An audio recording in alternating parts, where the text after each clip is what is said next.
These are the names of the sons of Israel who went to Egypt with Jacob, each with his family: Reuben, Simeon, Levi and Judah, Issachar, Zebulun and Benjamin, Dan and Naphtali, Gad and Asher. The descendants of Jacob numbered 70 in all. Joseph was already in Egypt. Now Joseph and all his brothers and all that generation died, but the Israelites were exceedingly fruitful. They multiplied greatly, increased in numbers, and became so numerous that the land was filled with them. Then a new king, to whom Joseph meant nothing, came to power in Egypt. "Look," he said to his people, "the Israelites have become far too numerous for us. Come, we must deal shrewdly with them, or they will become even more numerous, and, if war breaks out, will join our enemies, fight against us, and leave the country." So they put slave masters over them to oppress them with forced labor, and they put Pithom and Ramses as store cities for Pharaoh. But the more they were oppressed, the more they multiplied and spread. So the Egyptians came to dread the Israelites, and worked them ruthlessly. They made their lives bitter with harsh labor in brick and mortar, and with all kinds of work in the fields. In all their harsh labor the Egyptians worked them ruthlessly. The king of Egypt said to the Hebrew midwives, whose names were Siphrah and Puah, "When you are helping the Hebrew women during childbirth on the delivery stool, if you see that the baby is a boy, kill him, but if it is a girl, let her live." The midwives, however, feared God and did not do what the king of Egypt had told them to do. They let the boys live. Then the king of Egypt summoned the midwives and asked them, "Why have you done this? Why have you let the boys live?" The midwives answered Pharaoh, "Hebrew women are not like Egyptian women. They are vigorous and give birth before the midwives arrive." So God was kind to the midwives, and the people increased and became even more numerous. And because the midwives feared God, he gave them families of their own. When Pharaoh gave this order to all his people, "Every Hebrew boy that is born you must throw into the Nile, but let every girl live." Now a man of the tribe of Levi married a Levite woman, and she became pregnant and gave birth to a son. When she saw that he was a fine child, she hid him for 3 months. But when she could hide him no longer, she got a papyrus basket for him, and coated it with tar and pitch. Then she placed the child in it and put it among the reeds along the bank of the Nile. His sister stood at a distance to see what would happen to him. Then Pharaoh's daughter went down to the Nile to bathe, and her attendants were walking along the river banks. She saw the basket among the reeds and sent her female slave to get it. She opened it and saw the baby. He was crying, and she felt sorry for him. "This is one of the Hebrew babies," she said. Then his sister asked Pharaoh's daughter, "Shall I go and get one of the Hebrew women to nurse the baby for you?" "Yes, go," she answered. So the girl went and got the baby's mother. Pharaoh's daughter said to her, "Take this baby and nurse him for me, and I will pay you." So the woman took the baby and nursed him. When the child grew older, she took him to the Pharaoh's daughter, and he became her son. She named him Moses, saying, "I drew him out of the water." One day after Moses had grown up, he went out to where his own people were and watched them at their hard labor. He saw an Egyptian beating a Hebrew, one of his own people. Looking this way and seeing no one, he killed the Egyptian and hid him in the sand. The next day he went out and saw two Hebrews fighting. He asked the one in the wrong, "Why are you hitting your fellow Hebrew?" The man said, "Who made you ruler and judge over us? Are you thinking of killing me as you killed the Egyptian?" Then Moses was afraid and thought, "What I did must have become known." When Pharaoh heard of this, he tried to kill Moses. But Moses fled from Pharaoh and went to live in Midian, where he sat down by a well. Now a priest of Midian had 7 daughters. They came to draw water and filled troughs to water their father's flock. Some shepherds came along and drove them away, but Moses got up and came to their rescue and watered their flock. When the girls returned to Reuel, their father, he asked them, Why have you returned so early today?" They answered, "An Egyptian rescued us from the shepherds. He even drew water for us and watered the flock." "And where is he?" Reuel asked his daughters. "Why did you leave him and invite him to have something to eat?" Moses agreed to stay with the man who gave his daughter Zipporah to Moses in marriage. Zipporah gave birth to a son, and Moses named him Gershom, saying, "I have become a foreigner in a foreign land." During that long period, the king of Egypt died. The Israelites groaned in their slavery and cried out, and their cry for help because of their slavery went up to God. God heard their groaning, and he remembered his covenant with Abraham, with Isaac, and with Jacob. So God looked on the Israelites and was concerned about them. Now Moses was tending the flock of Jethro, his father-in-law, the priest of Midian, and he led the flock to the far side of the wilderness, and came to Horeb, the mountain of God. There the angel of the Lord appeared to him in the flames of a fire from within a bush. Moses saw that though the bush was on fire, it did not burn up. So Moses thought, "I will go over and see this strange sight, why the bush does not burn up." When the Lord saw that he had gone over to look, God called to him from within the bush, "Moses, Moses." And Moses said, "Here I am." "Do not come any closer," God said. "Take off your sandals, for the place where you are standing is holy ground." Then he said, "I am the God of your father, the God of Abraham, the God of Isaac, and the God of Jacob." At this Moses hid his face because he was afraid to look at God. The Lord said, "I have indeed seen the misery of my people in Egypt. I have heard them crying out because of their slave drivers, and I am concerned about their suffering. So I have come down to rescue them from the hands of the Egyptians, and to bring them up out of that land, into a good and spacious land, a land flowing with milk and honey, the home of the Canaanites, Hittites, Amorites, Perizzites, Hivites, and Jebusites. And now the cry of Israel has reached me, and I have seen the way the Egyptians are oppressing them. So now go, I am sending you to Pharaoh to bring my people, the Israelites, out of Egypt." But Moses said to God, "Who am I that I should go to Pharaoh and bring the Israelites out of Egypt?" And God said, "I will be with you, and this will be the sign to you that it is I who have sent you. When you have brought the people out of Egypt, you will worship God on this mountain." Moses said to God, "Suppose I go to the Israelites and say to them, 'The God of your fathers has sent me to you,' and they ask me, 'What is his name?' Then what shall I tell them?" God said to Moses, "I am who I am. This is what you are to say to the Israelites. 'I am has sent me to you.'" God also said to Moses, "Say to the Israelites, 'The Lord, the God of your fathers, the God of Abraham, the God of Isaac, and the God of Jacob, has sent me to you.' This is my name forever, the name you shall call me from generation to generation. Go, assemble the elders of Israel, and say to them, 'The Lord, the God of your fathers, the God of Abraham, Isaac, and Jacob, appeared to me, and said, I have watched over you, and have seen what has been done to you in Egypt. And I have promised to bring you up out of the misery in Egypt into the land of the Canaanites, Hittites, Amorites, Perizzites, Hivites, and Jebusites, a land flowing with milk and honey. The elders of Israel will listen to you. Then you and the elders are to go to the king of Egypt and say to him, 'The Lord, the God of the Hebrews, has met with us. Let us take a 3-day journey into the wilderness to offer sacrifice to the Lord our God.' But I know that the king of Egypt will not let you go, unless a mighty hand compels him. So I will stretch out my hand and strike the Egyptians with all the wonders that I will perform among them. After that he will let you go. And I will make the Egyptians favorably disposed toward this people, so that when you leave you will not go empty-handed.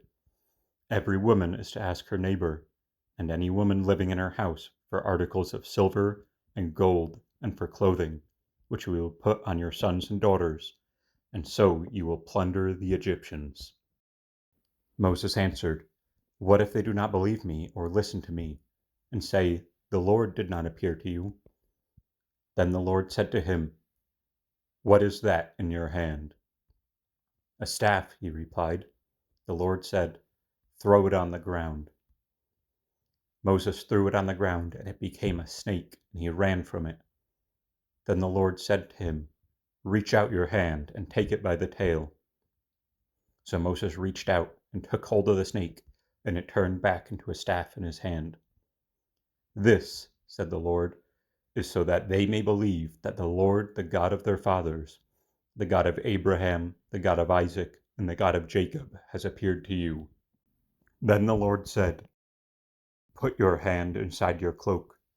So Moses put his hand inside his cloak, and when he took it out, his skin was leprous. It had become as white as snow. "Now put it back into your cloak," he said. So Moses put his hand back into his cloak, and when he took it out, it was restored like the rest of his flesh. Then the Lord said, "If they do not believe you, or pay attention to your first sign, they may believe the second. But if they do not believe these two signs, or listen to you, take some water from the Nile, and pour it onto dry ground. The water you take from the river will become blood on the ground."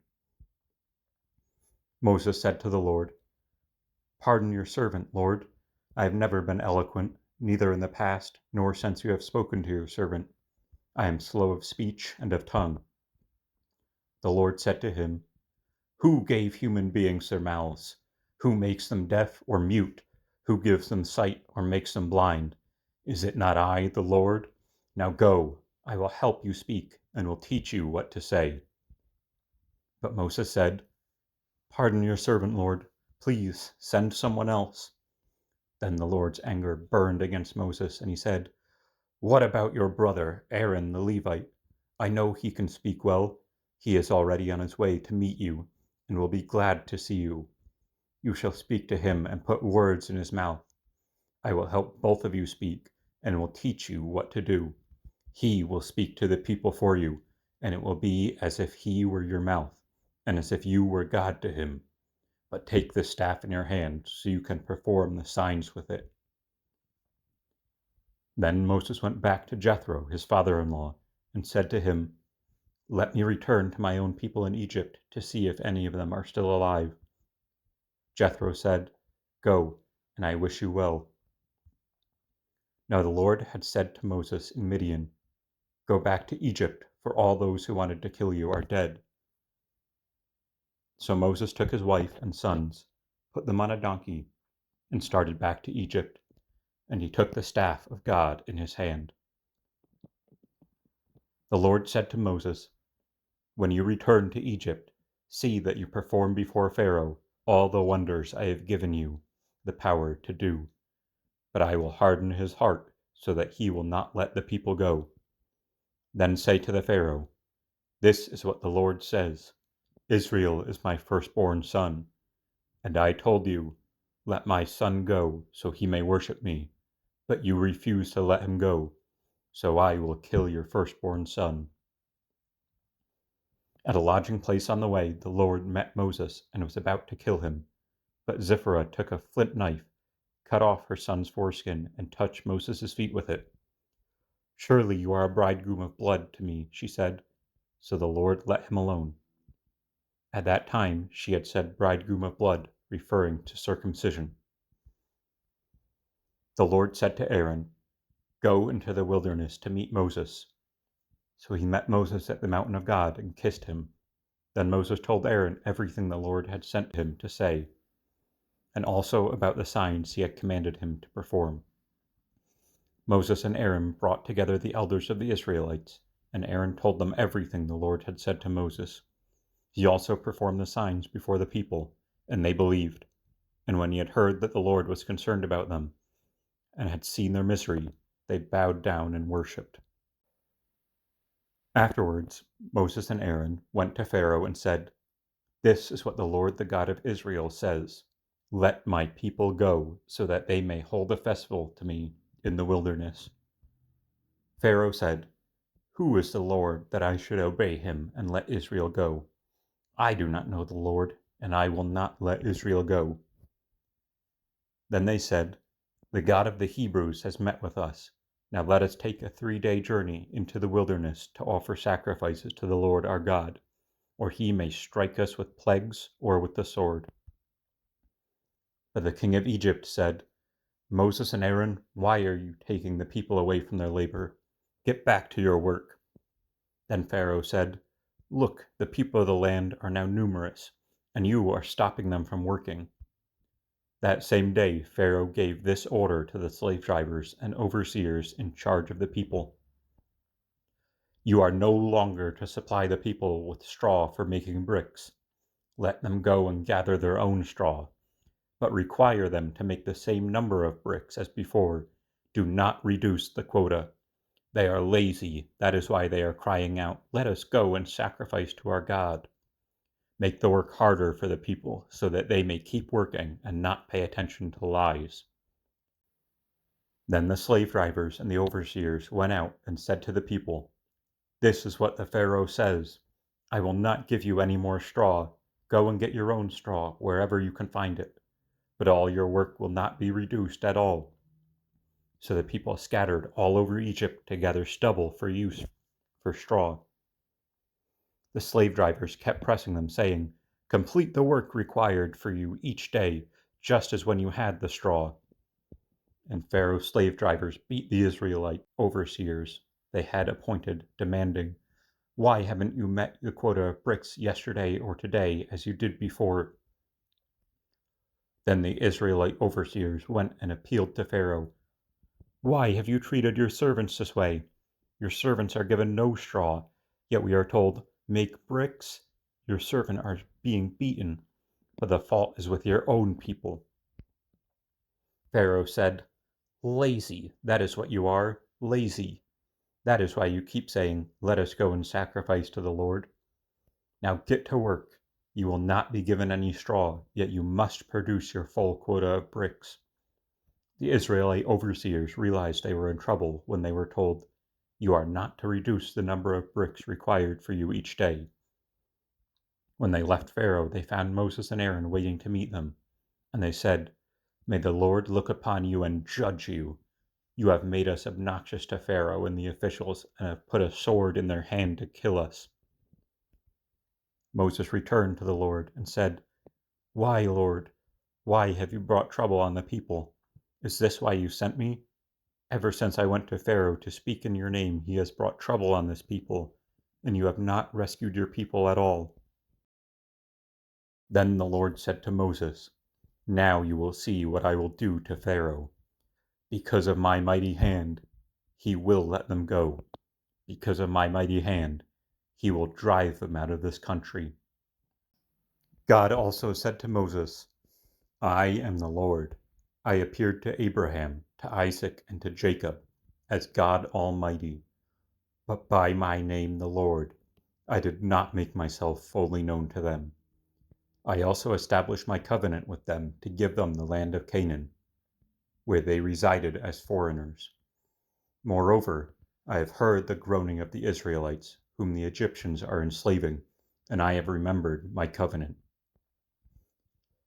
Therefore say to the Israelites, 'I am the Lord, and I will bring you out from under the yoke of the Egyptians. I will free you from being slaves to them, and I will redeem you with an outstretched arm and with mighty acts of judgment. I will take you as my own people, and I will be your God. Then you will know that I am the Lord your God, who brought you out from under the yoke of the Egyptians. And I will bring you to the land I swore with an uplifted hand to give to Abraham, to Isaac, and to Jacob. I will give it to you as a possession. I am the Lord." Moses reported this to the Israelites, but they did not listen to him because of their discouragement and harsh labor. Then the Lord said to Moses, "Go tell Pharaoh, king of Egypt, to let the Israelites go out of his country." But Moses said to the Lord, "If the Israelites will not listen to me, why would Pharaoh listen to me, since I speak with faltering lips?" Now the Lord spoke to Moses and Aaron about the Israelites and Pharaoh, king of Egypt, and he commanded them to bring the Israelites out of Egypt. These were the heads of their family. The sons of Reuben, the firstborn son of Israel, were Hanok, Palu, Hezron, and Carmi. These were the clans of Reuben. The sons of Simeon were Jemuel, Jamin, Ohad, Zachin, Zohar, and Shaul. The sons of a Canaanite woman. These were the clans of Simeon. These were the names of the sons of Levi according to their records: Gershon, Kohath, and Mari. Levi lived 137 years. The sons of Gershon by clans were Libni and Shimi. The sons of Kohath were Amram, Izhar, Hebron, and Uzziel. Kohath lived 133 years. The sons of Merari were Mahil and Mushi. These were the clans of Levi according to their records. Amram married his father's sister, Jochebed, who bore him Aaron and Moses. Amram lived 137 years. The sons of Izhar were Korath, Nepheg, and Zechiri. The sons of Uzziel were Mishael, Elzaphan, and Sethiri. Aaron married Elisheba, daughter of Amminadab, and the sister of Nashon, and bore him Nabad, and Abinu, Eleazar, and Ithamar. The sons of Korah were Asir, Elakna, and Abisaph. These were the Korite clans. Eleazar, son of Aaron, married one of the daughters, Putiel, and she bore him Phinehas. These were the heads of the Levite families, clan by clan. It was this Aaron and Moses to whom the Lord said, "Bring the Israelites out of Egypt by their divisions." They were the ones who spoke to Pharaoh, king of Egypt, about bringing the Israelites out of Egypt.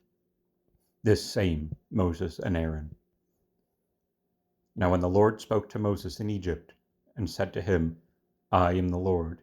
Tell Pharaoh, king of Egypt, everything I tell you." But Moses said to the Lord, "Since I speak with a faltering lips, why would Pharaoh listen to me?" Then the Lord said to Moses, "See, I have made you like God to Pharaoh, and your brother Aaron will be your prophet. You are to say everything I command, and your brother Aaron is to tell Pharaoh to let the Israelites go out of this country. But I will harden Pharaoh's heart, and though I multiply my signs and wonders in Egypt, he will not listen to you. Then I will lay my hand on Egypt, and with mighty acts of judgment I will bring out my division, my people and Israelites. And the Egyptians will know that I am the Lord, when I stretch out my hand against Egypt and bring the Israelites out of it." Moses and Aaron did just as the Lord commanded them. Moses was 80 years old, and Aaron 83 when they spoke to Pharaoh.